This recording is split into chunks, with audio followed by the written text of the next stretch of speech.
जय हिंद दोस्तों, facets of UPSC में आपका स्वागत है। मेरा नाम है अंकित सिन्हा और इस वीडियो में हम थीम्स इन इंडियन हिस्ट्री के पार्ट 2 को कंटिन्यू करेंगे। काफ़ी कुछ हमने डिस्कस किया है।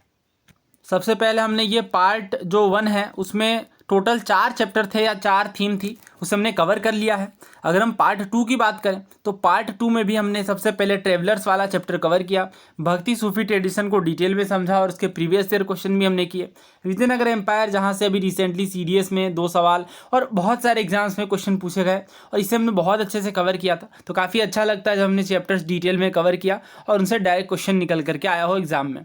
इसके बाद अगर हम बात करें ज़मींदारी सिस्टम की तो ये अभी हम कवर कर रहे हैं और ये थीम 8 है। उसके बाद बस एक ही चैप्टर है और ये बुक भी हमारी, यानी ये पार्ट भी हमारा ख़त्म हो जाएगा, पार्ट 2। उसके बाद केवल पार्ट 3 रहेगा और पार्ट 3 में यही कोई 6 चैप्टर्स हैं, तो उसे भी हम जल्द ही कवर कर लेंगे। इस चैप्टर के अंदर हमने काफ़ी सारे इंपॉर्टेंट टॉपिक्स को कवर किया था और विलेज आर्टिसंस में हमने काफ़ी कुछ इंपॉर्टेंट चीज़ें देखी और इसके तहत जैसे हमने अलग अलग तरीके के लैंड्स भी देखे। महाराष्ट्र में फॉर एग्जांपल वतन लैंड के बारे में समझा, जो कि एक तरीके से हेरिडिटरी होल्डिंग होती थी। इसी तरीके से जजमानी सिस्टम, यहाँ से भी क्वेश्चन पूछा गया काफ़ी सारे स्टेट पीएससी में, उसे भी कवर किया। ना बात करेंगे एग्रेरियन सोसाइटी में वुमेन की कंडीशन की। तो देखिए, बहुत सारे डिफरेंट सोसाइटीज़ में जो प्रोडक्शन प्रोसेस है, यानी जो एग्रीकल्चर प्रोसेस है मेनली, उनमें मेन और वुमेन दोनों की इन्वॉल्वमेंट देखने को मिलती है और दोनों के कुछ सर्टेन स्पेसिफिक रोल्स होते हैं। अगर हम इस कंटेक्स्ट में देखें तो वुमेन और मेन दोनों का भी बहुत अहम योगदान है जब हम बात करेंगे एग्रीकल्चर या किसी भी प्रोडक्शन वाले प्रोसेस की। फॉर एग्जाम्पल अगर हम ट्रेडिशनल एग्रीकल्चर सिस्टम में बात करें तो मेन जो है वो टिलिंग करते हैं, प्लोइंग करते हैं, जबकि दाने डालने के काम हो गए खेतों में, जो सोविंग कहलाती है, वीडिंग कहलाती है, यानी जब घास के साथ खरपतवार वगैरह जो अननेसेसरी वीड्स आ जाते हैं उसे हटाने का काम, थ्रेसिंग हो गई, विनोइंग हो गई, हार्वेस्ट की, इन चीज़ों का काम जनरली वुमेन के द्वारा ट्रेडिशनल एग्रीकल्चरल प्रैक्टिस में देखने को मिलता है। इसके बाद अगर हम न्यूक्लियस विलेज के ग्रोथ के साथ देखें तो काफ़ी सारा इंडिविजुअलाइजेशन देखने को मिला पीजेंट फार्मिंग में और इसी के साथ ही जो मेडिवल इंडियन एग्रीकल्चर की कैरेक्टरिस्टिक जो है वो मुख्यतः हो गई बेसिस ऑफ प्रोडक्शन, लेबर और रिसोर्सेज का वो एंटायर हाउस होल्ड पर आ गया। यानी एक जो हाउस होल्ड है वो अपने लेबर और रिसोर्सेज की जिम्मेदारी खुद से ले रहा था और प्रोडक्शन प्रोसेस को अपने हाउस होल्ड के माध्यम से पूरा कर रहा था। इसके साथ ही काफ़ी सारे बायसेस भी जुड़े हुए थे, जैसे menstruating women for instance were not allowed to touch the plough और the potter's wheel in the western India और enter the groups where betel leaves, यानी जो पान के पत्ते होते हैं बंगाल में जहाँ लगाए जाते हैं, उन क्षेत्रों में मेंस्ट्रुएटिंग वुमेन को अलाउ नहीं किया जाता था। ये हम बात करें मेडिवल पीरियड की तो काफ़ी पुराना टाइम पीरियड है। कुछ जो स्पेशलाइज्ड वर्क हैं, जो आर्टिसनल टास्क हैं, जैसे कि यार्न की स्पिनिंग हो गई, यानी जो धागों से बुनाई होती है, इसके साथ ही शिफ्टिंग हो गई, या क्ले से पॉटरी वगैरह बनाना, एम्ब्रॉयडरी का जो वर्क है जो कपड़ों में होता है, इस तरह के काफ़ी सारे जो आर्टिसनल टास्क हैं ये फीमेल लेबर पर डिपेंडेंट थे, मेनली इनके लिए फीमेल वर्क करती थी। इसी के साथ जो कमर्शलाइज्ड प्रोडक्ट हैं जिनकी डिमांड काफ़ी ज़्यादा है, उनमें भी वुमेन लेबर की ज़्यादा डिमांड देखने को मिलती थी।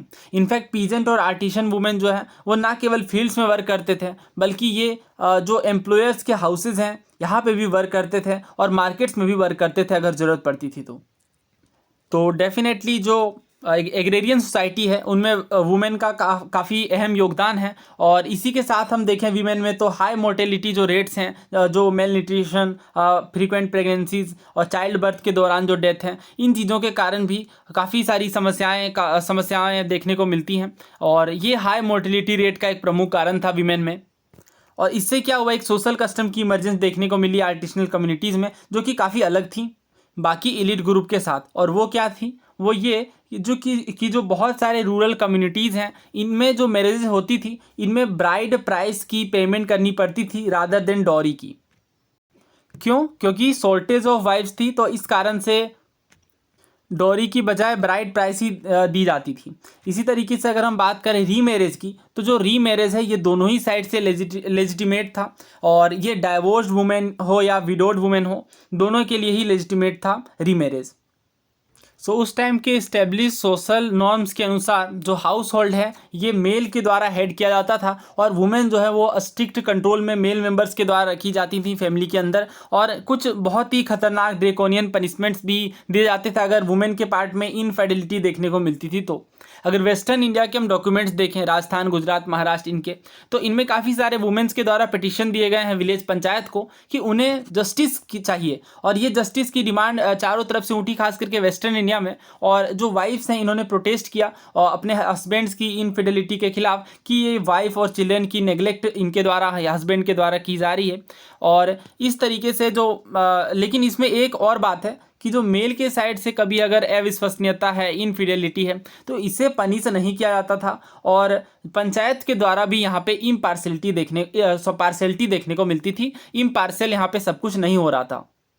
इसी तरीके से लैंडेड जेंट्री के अंदर अगर हम देखें तो वुमेन के पास ये अधिकार होता था कि वो प्रॉपर्टी को इनहेरिट कर सकती हैं, और काफ़ी सारे इंस्टेंसेस भी देखने को मिलते हैं पंजाब से जिनमें जो वुमेन है, और इनमें विडोड वुमेन भी शामिल हैं, इन्होंने एक्टिवली पार्टिसिपेट किया रूरल लैंड मार्केट में और प्रॉपर्टी सेलर्स के रूप में जो इन्हें इनहेरिट में मिले थे।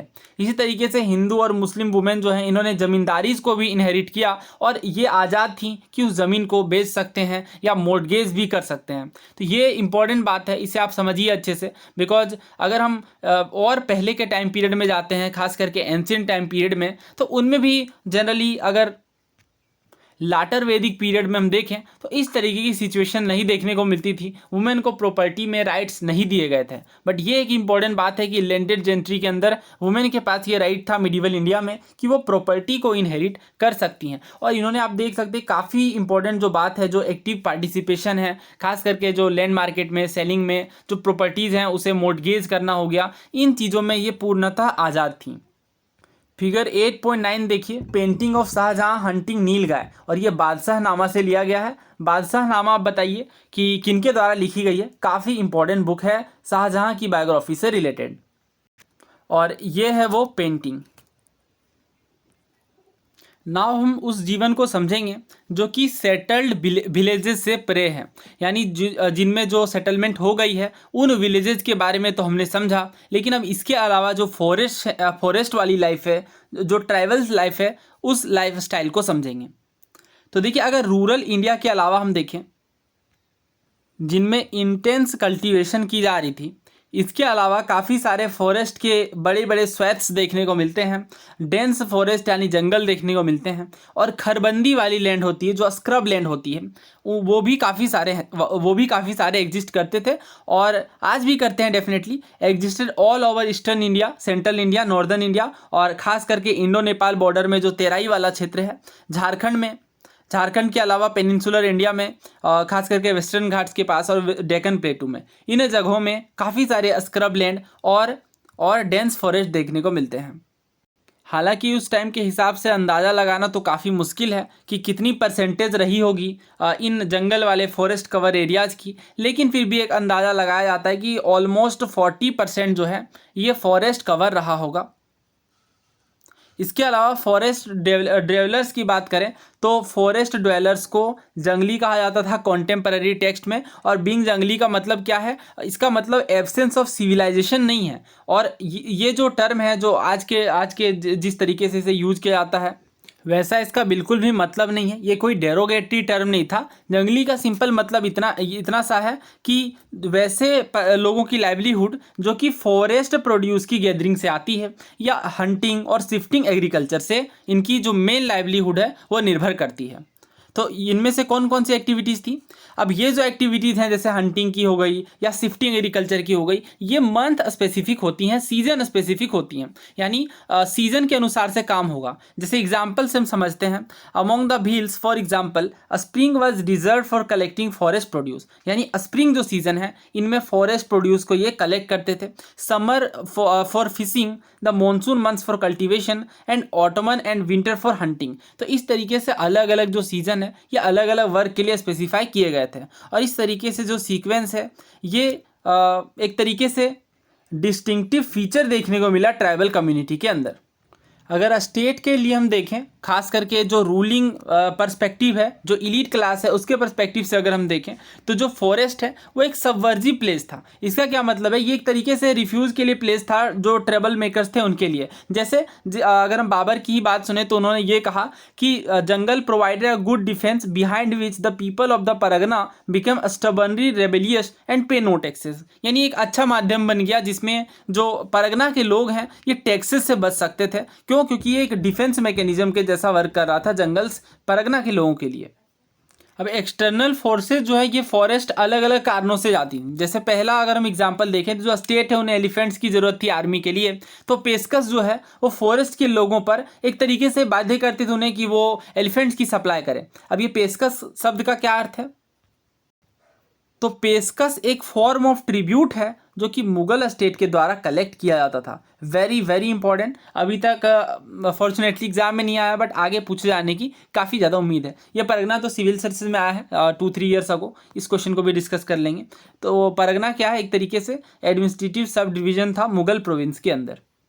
मुगल पॉलिटिकल आइडियोलॉजी के अगर हम तहत देखें तो जो हंट है ये सिंबलाइज करता था ओवरवेलमिंग कंसर्न स्टेट का कि जस्टिस इंश्योर करें अपने सभी प्रजा के साथ, चाहे वो रिच हो या पुअर हो। जो रेगुलर हंटिंग एक्सपेडिशन है इसी के हिसाब से कोर्ट हिस्टोरियन ये बताते हैं कि इससे इनेबल होते थे, यानी एम्पायर को जो एम्पेरर हैं उन्हें जो अलग अलग क्षेत्र हैं, जो एक्सटेंसिव टेरिटरीज हैं, उनमें ट्रेवल करने का मौका मिलता था और ये पर्सनली अटेंड कर पाते थे सभी लोगों की समस्याओं को। तो हंट जो है ये सब्जेक्ट के रूप में अगर हम देखें तो ये पेंट भी बहुत ज़्यादा किया गया कोर्ट आर्टिस्ट के द्वारा, और ये एक माध्यम था। क्या माध्यम था? कि दूर दराज की जनता की समस्याएं राजा के द्वारा सुनी जा सकें।